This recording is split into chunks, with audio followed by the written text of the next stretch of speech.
Muchas gracias, muy buenas tardes a nuestros televidentes que nos acostumbran con su privilegio los días martes a las 13 y los días jueves también a las 13 horas en este programa que hemos dado a llamar Status Report, en donde hablamos de economía, de sociedad y también, ahí ya estoy viéndole a Gustavo Freud desde Brasil, y también hablamos sobre política, sobre ciencias políticas, sobre democracia, y sobre dictaduras también a veces tenemos que hablar. Y en el día de hoy me acompaña, no sé si está en Brasilia o no sé si está en Curitiba, enseguida él nos va a contar, el diputado federal brasilero, amigo ya de varios años, desde que yo vivía en Curitiba, amigo también de Gerson Gelman, a quien hoy lo quiero parabenizar por medio de Gustavo Freud, nuestro amigo común de Curitiba, también amigo de Jaime Lerner, y seguidor de uno de los partidos más importantes en el Brasil, que nos va a comentar. Gustavo Freud, quien fue también intendente o prefeito de Curitiba, la ciudad, mi otra ciudad, la ciudad de mis amores, además de Asunción, claro, en primer lugar. Y hoy lo quiero saludar para hablar de un tema apasionante que nos apasiona a ambos. Y para eso estaba leyendo esta mañana en honor a Gustavo un libro que dice ¿Cómo la democracia llega al fin? ¿Cómo la democracia llega al fin? De David Runciman, un escritor norteamericano. Yo compro muchos libros en portugués en la librería Curitiba, justamente. Y me apasiona este libro cuando dice la democracia, en la famosa definición de Churchill, es la peor forma de gobierno que existe, no obstante, a excepción de todas las otras experimentadas de tiempos en tiempos. Y este libro acá, y ya le tiro el desafío a Gustavo para que me responda, nos advierte de que el encarecimiento del proceso democrático y también la burocracia exagerada en los procesos democráticos electorales hace que no debemos pensar lo impensable, de que nada dura para siempre y de que la democracia siempre estuvo destinada a pasar y luego a volver. A veces pasa, después vuelve, después pasa de nuevo. Los golpes de Estado ya no son militares, puede haber golpes de Estado financieros porque la democracia se encarece, la renovación de los actores políticos se hace mucho más difícil, se quedan siempre los mismos y también a veces la política es cooptada por el poder económico. Buenas tardes, Gustavo Freud. Ya te tiré mis ideas e agora escucho as tuyas. Muito obrigado, Vitor. Boa tarde. É uma alegria falar com você. Você é um grande amigo, conhece muito a história brasileira, conhece muito a história do nosso estado, Paraná, da minha cidade, Curitiba, cidade irmã de Assunção. E é uma alegria participar desta conversa no momento no Brasil, que estamos a 20 dias das eleições municipais. Nós temos eleições em 5.570 municípios. Seguramente é uma das maiores eleições do mundo que está acontecendo nesse momento, depois da eleição dos Estados Unidos. É um tema desafiador. Eu estou hoje em Curitiba, Vitor. Nesse momento, daqui a pouco, começa a sessão da Câmara dos Deputados em Brasília. Nós estamos fazendo sessão remota. E hoje o Congresso Brasileiro vai votar a indicação dos novos membros que fiscalizam o Ministério Público e fiscalizam o Poder Judiciário brasileiro. É um conselho que foi criado com a nova Constituição. Mas a democracia é algo que precisa ser cuidada e preservada todo dia, não só na eleição. Você bem cita esta obra, que é uma referência hoje, bem lembra Churchill, e não existe um sistema perfeito e acabado. A experiência que nós temos no Brasil mostra muito isso. Nós estamos voltando às eleições normais há pouco mais de 30 anos. É pouco tempo para a história de um país como o Brasil. E, nos últimos anos, o Brasil viveu uma crise muito grande de representação e muitas denúncias, investigações e condenações por corrupção. E muito desta corrupção foi uma ligação entre o poder político e o poder econômico. E qual foi uma das consequências? Foi mudar a forma de financiamento de recursos para as campanhas eleitorais. Então, hoje no Brasil, não se pode mais receber recurso de nenhuma empresa e, basicamente, tem 4 formas de dar dinheiro para uma campanha, de financiar uma eleição. Ou a pessoa é muito rica e pode colocar 10% da renda que tem, do seu rendimento, numa eleição, ou uma pessoa física pode doar 10% da sua receita para algum candidato, ou a criação de 2 fundos no Brasil, um fundo partidário e o fundo eleitoral. Esse tema gera uma grande discussão, porque no momento de crise econômica, crise social, sempre cabe a pergunta: afinal, é justo colocar dinheiro para campanhas se falta dinheiro, se precisa de dinheiro para outras áreas? Esse debate está instalado no Brasil. Mas, além disso, o Brasil criou uma estrutura que poucos países têm, da chamada Justiça Eleitoral. É um órgão exclusivo do Judiciário, do Poder Judiciário, da Justiça, que só cuida das eleições. E cada eleição que vai passando, vão sendo criadas novas regras. Ou novas regras pelo Poder Legislativo, ou novas regras pela Justiça Eleitoral. Então, isso faz com que as eleições fiquem também muito caras. De um lado, você tenta evitar a corrupção, mas, por outro lado, as eleições vão ficando caras. Por que que vão ficando muito caras? Porque tem que contratar bons advogados, tem que contratar bons contadores, tem que contratar bons produtores de mídia social, tem que contratar bons marqueteiros. Então, diante disso, há uma grande discussão se este modelo, se de um lado ele evita a corrupção ou diminui a corrupção, a pergunta é, de outro lado, ele está permitindo a maior participação? A minha resposta é não. Porque, regra geral, nós estamos vendo também nessas eleições que quem está na estrutura de poder tem uma chance de vitória muito maior de quem não está. É claro que sempre haverá exceção que vai confirmar a regra, mas a gente vê os mesmos grupos que há muitos anos comandam a política nacional, mais uma vez, estão tendo uma força maior nas eleições municipais. De qualquer maneira, a democracia avança, há muito mais transparência e os exemplos se multiplicam, como nós vimos agora no Chile, em que houve o plebiscito, e o dado novo é que a população aprovou uma nova Constituinte sem ninguém que esteja hoje no parlamento. Isto é novo. Ou seja, quem está na vida política no parlamento não vai poder se candidatar à Constituinte. E um segundo fato novo, que esta nova Assembleia Constituinte terá que ter metade mulheres e metade homens. Então, de vez em quando, a democracia permite algumas mudanças e alguns enfrentamentos que podem indicar novos caminhos. Gustavo, eu tenho aqui com a gente o Hugo Duarte, é um colega, um dos melhores politólogos do Paraguai, ele é professor da academia, professor universitário, e eu gostaria que ele possa também entrar a falar com a gente. Ele está aguardando, porque ele geralmente é uma pessoa muito perspicaz.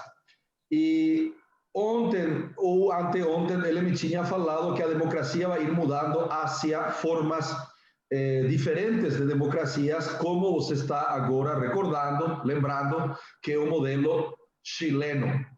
E o Hugo também diz aqui no Paraguai que só o poder econômico está cooptando o poder político, o poder mediático também está cooptando ao poder político, E então, uma saída seria outras e novas formas de democracia, como é o referendo. E Hugo sempre me fala de que no Paraguai, em uma situação similar ao Brasil, país também subdesenvolvido, o Paraguai, tem muitas dificuldades para que exista uma renovação da classe dirigencial na política devido aos custos e à forma de como se financia as campanhas eleitorais. Hugo, te presento a mi amigo Gustavo Freud, diputado federal del Brasil, no es poca cosa, ¿eh? Un país de más de 200 millones de ciudadanos. ¿Podrías tú hacerle la pregunta que me sueles hacer a mí, no te la puedo responder, de qué es lo que hay que cambiar acá y cómo funciona el sistema brasileño que él acaba de exponer? Hugo, muy buenas tardes.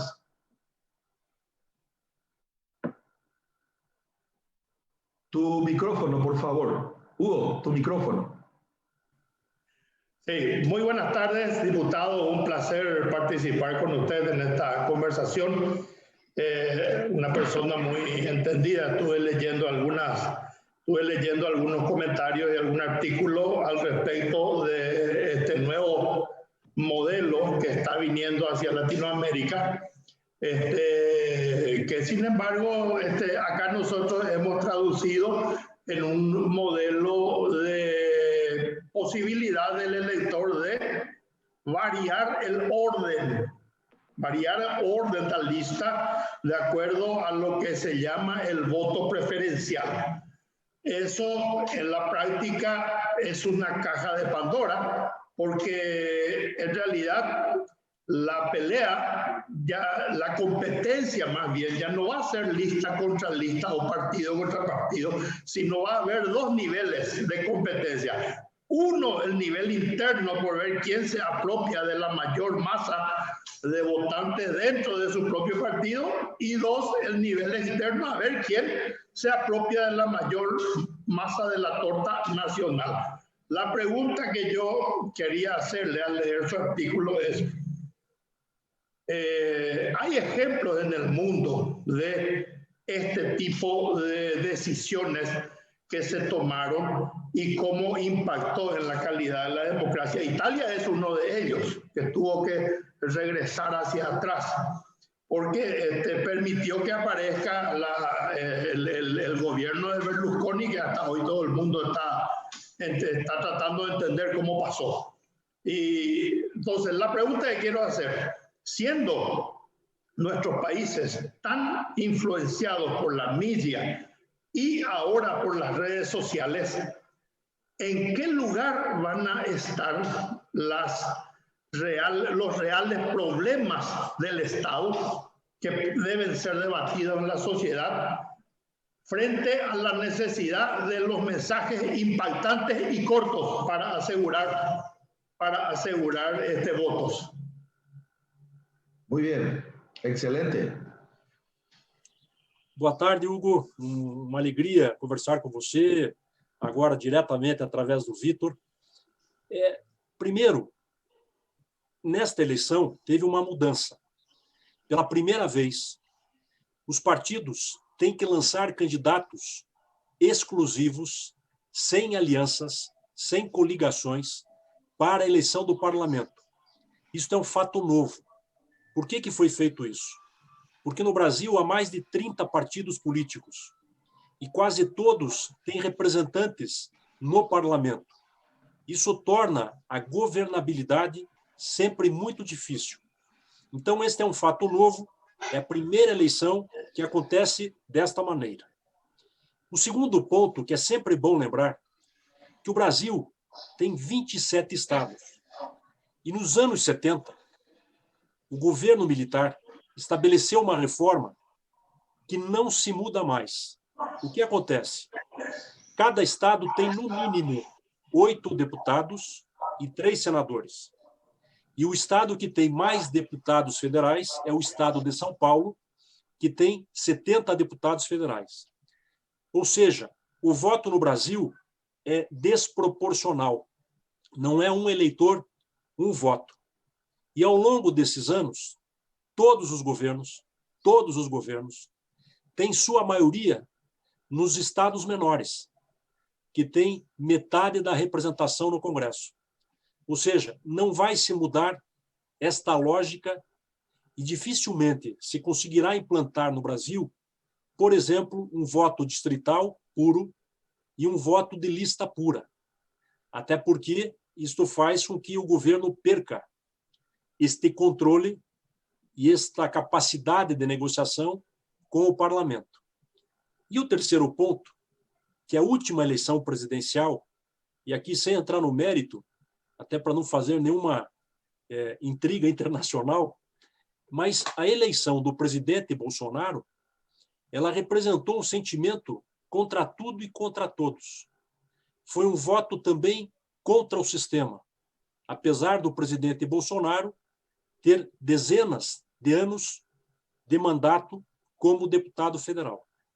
Então, esse debate sobre o modelo do Estado, ele perde muita força diante da crise econômica, perde muita força diante da desigualdade social e acaba sendo um debate, muitas vezes, mais acadêmico do que propriamente um debate popular. Porque o voto acaba sendo muito pessoal. Tem um lado bom nisso, há que se reconhecer. As pessoas querem identificação, querem estabelecer uma empatia, uma simpatia, uma ligação pessoal com o seu representante.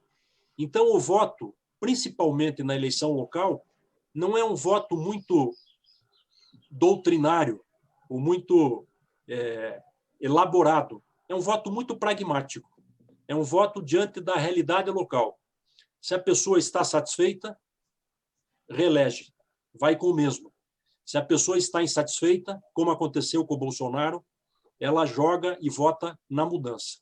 Então, também, na minha avaliação, há uma distância entre a necessidade de um debate sobre o papel do Estado, sobre uma reforma política que seja mais inclusiva, mas que perde força diante das diferentes realidades e desta diferença na representação política no Brasil.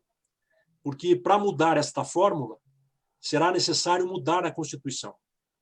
E como é que a gente vai mudar a Constituição se muitos estados poderão perder a representação?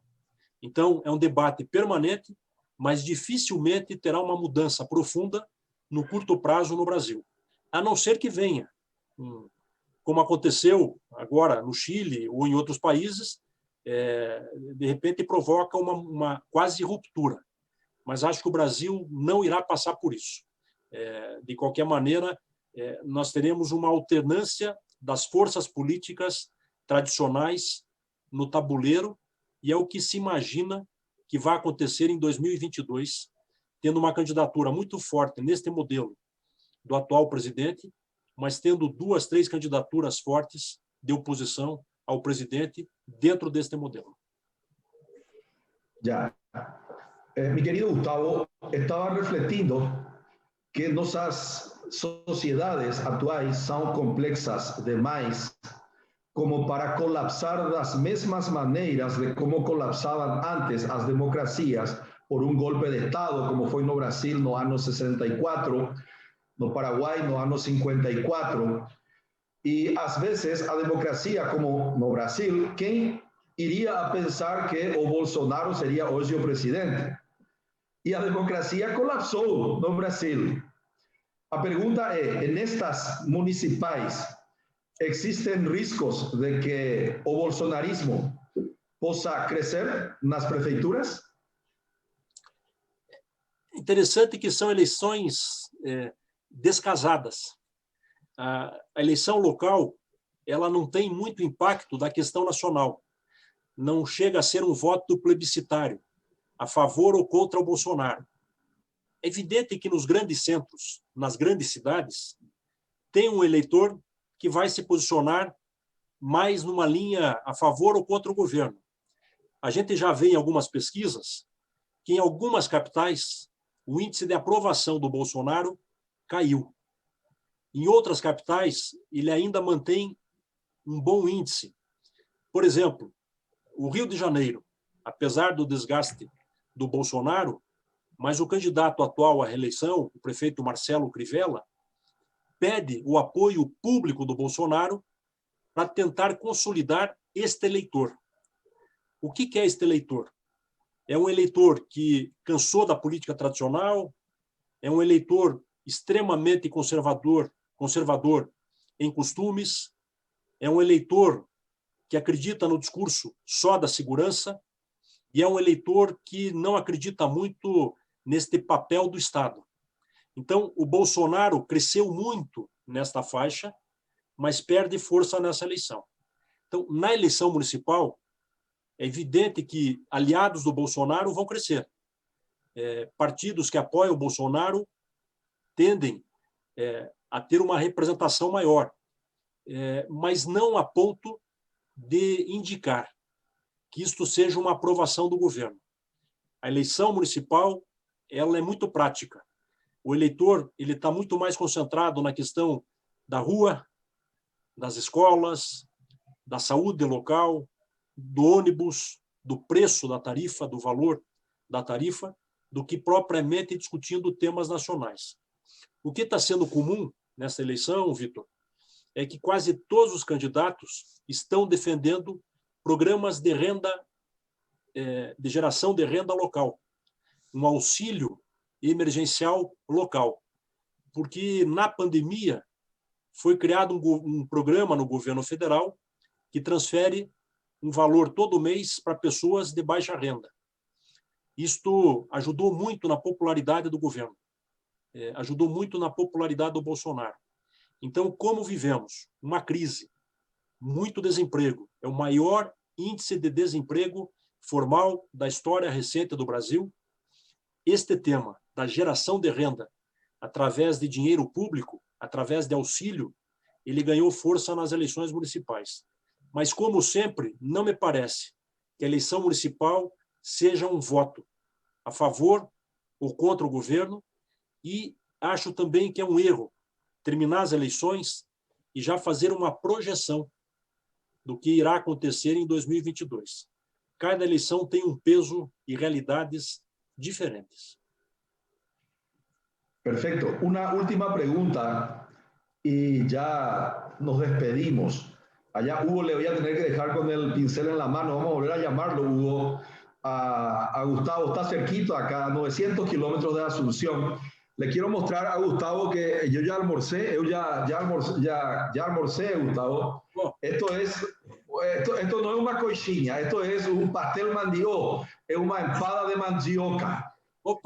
Estou com saudade já de Curitiba, de ir lá no Erwin, lá na rua Mateus Leme, para almoçar com você ou com Gerson. Já estou com saudade de viajar para Curitiba.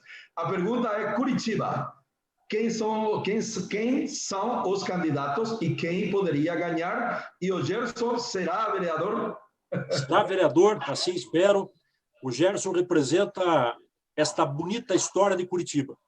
Ele trabalhou em muitos governos, foi o braço direito do Jaime Lerner, prefeito de Curitiba, governador do estado, trabalhou comigo também na prefeitura, é uma grande figura, e ele, eu acho que consegue, este eleitor tradicional da cidade de Curitiba. A gente está numa torcida muito grande. E, Vitor, você está convidado para comer o pastel, comer a carne no Erwin. O Hugo será bem-vindo, e você está mais curitibano do que eu, porque você conhece já os melhores pontos da cidade. A eleição... Sim, quem ganha a eleição? Sim, quem ganha a eleição? Hoje, o candidato preferido, que tem mais vantagem, é o atual prefeito, o Rafael Greca. Porém, a possibilidade de dar segundo turno está entre 4 a 6 pontos.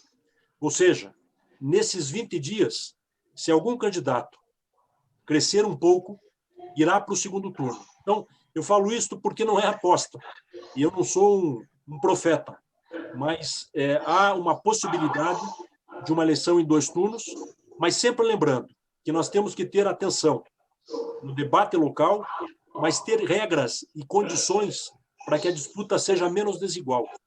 É isso que me preocupa, e isso, neste momento, também me afastou das eleições municipais. Perfecto. Bom, vamos a tener que despedirnos. Agradezco mucho, saludos a Abraão, que me está aquí hablando a través de las redes sociales. E hoje, desde as 18 horas, você vai ter a gravação deste material para ser divulgado no Brasil pelas redes sociais. Um abraço, Gustavo, e um abraço, Hugo. Boa tarde. Muchas gracias. Boa tarde. Muchas gracias. Até mais. Até mais.